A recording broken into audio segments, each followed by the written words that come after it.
अस्सलामु अलैकुम वरहमतुल्लाहि वबरकातुहु रब्बि इश्रह लि सदरी व यस्सिर लि अम्री वஹ்லுல் உக்ததம் மின் லிசானி யஃப்கஹு கௌலி அல்ஹம்துலில்லாஹ். இன்றைக்கி நம்ம எதை பற்றி பார்க்க போகிறோன்னா, அதாவது இன்றைக்கி சோஷியல் மீடியாவில் ரொம்ப பரபரப்பாக பேசப்பட்டுக்கிட்டு இருக்க ஒரு விஷயம். ஒரு பெண் குரானை ரொம்ப பயங்கரமாக எரிச்சிருக்கிறாங்க. இவங்க யாருன்னா, அமெரிக்காவில் உள்ள டெக்சாஸ் மாநகரத்தை சேர்ந்த ஒரு அரசியல்வாதி. இவங்க குடியரசு கட்சியோடைய வேட்பாளராக போட்டிக்கிட்டு இருக்காங்க.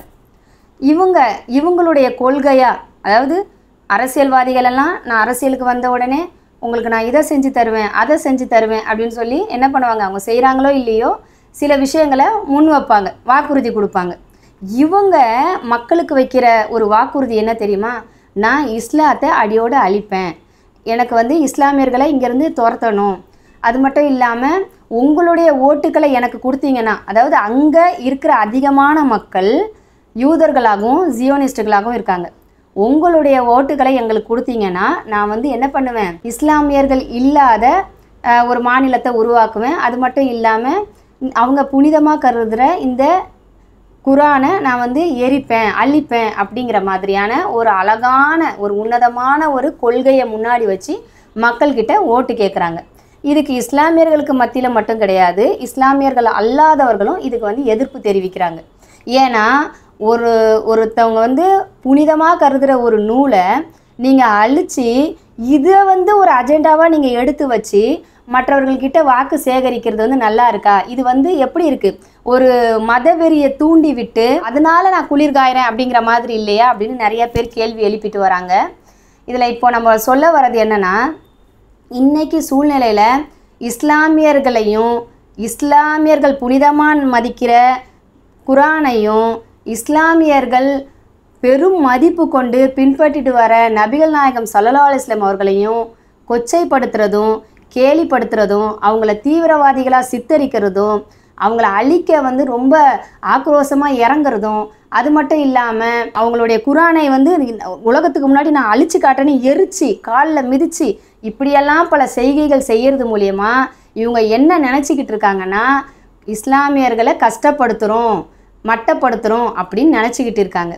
முதல்ல நான் இஸ்லாமியர்களான நம்ம அனைவருக்கும் சொல்கிறேன், இதை பார்க்கும்போது எல்லாருக்குமே கோபம் வரும். ஆனால் உண்மையாலுமே நம்ம இவங்களுக்கெல்லாம் தேங்க்ஸ் சொல்லணும். ஏன்னா எவ்வளவு தூரம் இவங்க இஸ்லாத்தை மட்டப்படுத்தணும், குரானை அழிக்கணும், நபிகள் நாயகம் ஸல்லல்லாஹு அலைஹி வஸல்லம் அவங்களை கேவலப்படுத்தணும் அப்படின்னு சொல்லி புது புது கதைகளையும் அஜெண்டாக்களையும் இஸ்லாமாஃபோபியாங்கிற விஷயத்தையும் உருவாக்கி இஸ்லாமியர்கள் மேலே இல்லாத பழிகளை போட்டு அவங்கள என்ன பண்ணுறது, அழிக்கணும்னு நினைக்கிறாங்களோ அந்த அளவுக்கு இஸ்லாம் என்னவாகும், வளர்ந்துக்கிட்டே தான் இருக்கும். இன்றைக்கி குரானை பற்றி அதிகமாக தெரியாதவங்க கூட என்ன பண்ணுவான், இந்த குரானை அழிச்சிட்டா இஸ்லாமியர்கள் அழிச்சிடலாமா, அப்படி குரானில் என்ன இருக்குது அப்படின்னு சொல்லி படிக்க ஆரம்பிப்பாள். ஏன்னா இன்றளவும் குரான் அதிகமாக யாரால் முதல்ல படிக்கப்பட்டதுன்னா, அதோடைய மொழியாக்கத்தோடு படிக்கப்பட்டதுன்னா அதை கிரிட்டிசைஸ் பண்ணணும், அதில் குறை கண்டுபிடிச்சிடணும் அப்படின்னு நினைக்கிறவங்களால தான் அதிகமாக பாமர மக்களை விட பாலியங்கள் படிப்பாங்க, நல்ல படிப்பறிப்பு உள்ளவங்க படிப்பாங்க. அதுக்கு அடுத்து பார்த்தோன்னா அதை குறை கண்டுபிடிக்கணும், அதை கேவலப்படுத்தணும்னு நினைத்த மக்களால் தான் குரான் அதிகமாக படிக்கப்பட்டது. ஆனால் அந்த மக்களுடைய நிலைமையெல்லாம் இன்றைக்கி எப்படி இருக்குன்னா, அவங்க குரானை படிப்பதன் மூலயமா அதில் உள்ள உண்மைகளை உணர்ந்து அதை ஏற்று இஸ்லாத்தை ஏற்று இன்றைக்கி பெரிய அளவில் இஸ்லாத்தை பற்றி பிரச்சாரம் செய்யக்கூடிய பேச்சாளர்களாக இருக்கிறாங்க. அந்த அளவுக்கு இந்த குரான் மக்களுடைய மனதுகளை மாற்றும். அல்லாஹ் தஆலா அவனுடைய திருமறையில் வாக்களிச்சிட்டான், இன்னா நஹ்னு நஸ்ஸல்னா விக்ர வ இன்னா லஹு லஹாஃபிதூன். அதாவது இந்த குரானை நாமே இறக்கினோம், இந்த குரானை நாமே பாதுகாப்போம். இதில் குரான்னு சொல்லும் போது கூட அல்லாஹ் தஆலா நினைவு புத்தகம் அப்படின்னு அந்த வார்த்தையை சொல்கிறான், சரிங்களா? ஏன்னா அல்லாஹ் தஆலா இந்த குரான் ஒவ்வொருவருடைய மனதிலும் பதிந்து இருக்கணும் அப்படிங்கிறத நமக்கு வலியுறுத்தி சொல்கிறான். இப்போ இறைவன் தன்னுடைய திருமறையை, அதாவது நினைவூட்டக்கூடிய அந்த புத்தகமான தன்னுடைய திருமறையை, ஏன் நினைவூட்டும் புத்தகம், அதாவது நேர்வழியை நினைவுபடுத்துது மற்ற மனிதர்களுக்கு இல்லையா, அந்த புத்தகத்தை நான் பாதுகாப்பேன், அந்த வேதத்தை நான் பாதுகாப்பேன் அப்படின்னு சொல்லி அல்லாஹ் தஆலா அவன் பொறுப்பேற்றுட்ட பிறகு நம்ம என்ன பண்ண தேவையில்லை, கவலைப்படவே தேவையில்லை. இன்றைக்கும் நம்ம பார்க்கலாம், எத்தனையோ வேத நூட்கள் அப்படின்னு சொல்லப்படுற மற்ற மதத்தவரால் மதிக்கப்படுற புத்தகங்கள் என்னவாகுது, மாற்றம் செய்யப்பட்டுக்கிட்டே இருக்குது. ஃபர்ஸ்ட் எடிஷன், செகண்ட் எடிஷன் சொல்லி ஒவ்வொரு காலத்துலேயும் அதில் உள்ள மாற்றங்கள் நடந்துக்கிட்டே இருக்குது. கூட்டப்படுது, குறைக்கப்படுது, திரிக்கப்படுது இல்லையா, அது மாற்றப்படுது, இப்படி நடந்துக்கிட்டே இருக்குது. ஆனால் நம்முடைய திருமறையான குரான் மட்டும்தான் அதில் உள்ள ஒரு ஃபுல் ஸ்டாப்போ ஒரு கமாவோ கூட மாறாமல் அதே மாதிரி மனப்பாடம் பண்ணிக்கிட்டு இருக்கோம். இந்த உலகத்திலேயே அதிகமாக மனப்பாடம் பண்ணிக்கிட்டு இருக்கக்கூடிய பண்ணப்பட்டு கொண்டிருக்கிற ஒரே ஒரு புத்தகம்னா அது நம்முடைய திருமறையான திருக்குரான் மட்டும்தான். சரிங்களா? அப்போது அந்த மாதிரி குரானை நீ எப்படி அழிச்சிருவ? ஏன்னா அல்லாஹ் தஆலா என்ன சொல்கிறான், இந்த புத்தகம் கல்வியாளர்களுடைய உள்ளங்களில் உள்ளதுன்னு சொல்கிறான். இப்போ நீ இந்த உலகத்தில் உள்ள குரானுடைய பக்கங்கள் எல்லாத்தையும் நீ அழிச்சிடலாம். நீ நெருப்பு வச்சு கொளுத்தலான்ற முடிவு பண்ணி நீ அழிக்கலான்னு நினைச்சாலும் இன்னைக்கு இந்த உலகத்தில் எத்தனை கோடி ஹாஃபிஸுங்க இருக்காங்க, எத்தனை பேர் இந்த குரானை படிச்சுக்கிட்டு இருக்காங்க இல்லையா? இதை ஒவ்வொரு நாளும் மனப்பாடம் செஞ்சுக்கிட்டு இருக்காங்க. நீங்கள் எல்லாருடைய உள்ளங்களையும் நீ அழிச்சிருவியா? மறுமை நாள் வரைக்கும் யார் முடிவு செய்தாலும் அது நடக்க முடியாத ஒரு காரியம். சரிங்களா? ஏன்னா இன்றைக்கும் பார்த்தோன்னா இஸ்லாத்தை கூட அந்த அளவுக்கு ஃபாலோ பண்ண மாட்டாங்க, இஸ்லாத்தில் சொல்லப்பட்ட கடமைகளை கூட அந்த அளவுக்கு ஃபாலோ பண்ண மாட்டாங்க. ஆனால் அந்த மாதிரி வீடுகளில் கூட இந்த குரான் இருக்கும். சரிங்களா? நிறைய பேர் இப்போ நிறைய மதங்களில் பார்த்தோன்னா அவங்க வீட்டில் அவங்க வேத நூல்னு சொல்லப்படுற குரானே இருக்காது. அப்படியே இருந்தாலும் அது ஒரு அக்கேஷ்னலாக பயன்படுத்தக்கூடிய ஒரு பொருளாக இருக்கும். ஒரு ஜெபிக்கிற நேரமோ இல்லை ஒரு சில நேரங்களில் படிக்கக்கூடிய நேரமோ அதை எடுத்து படிப்பாங்களே தவிர தினசரி இதை படித்தே ஆகணும் அப்படின்னு சொல்கிற ஒரு புத்தகமாக அது இருக்காது. ஆனால் நம்முடைய திருமறை எப்படியாப்பட்டதுன்னா, ஒரு இஸ்லாத்தை ஒழுங்காக பின்பற்றாத ஒரு மனிதன் கூட இந்த குரானை நம்ம படிச்சிடணும். அது எப்படி இறக்கப்பட்டதோ அதோடைய ஒரிஜினல் லாங்குவேஜ் நம்ம பிள்ளைக்கு தெரிஞ்சிருக்கணும். நம்ம பிள்ளை நாளைக்கு குரான் படிக்கணும் அப்படின்னு சொல்லி என்ன பண்ணுவாங்க, அதை படிக்க வைப்பாங்க இல்லையா? இன்றைக்கும் மதரசாக்களில் பார்க்கலாம், அவ்வளோ பிள்ளைங்க படிக்குது. இப்படி இந்த வேத நூலை கற்றுக்கணும்னு இப்படி சிறு வயதுலேருந்தே 3 வயது 4 வயது 5 வயதுன்னு எந்த ஒரு மதத்திலையாவது இந்த மாதிரி அனுப்பி வைக்கிறாங்களா?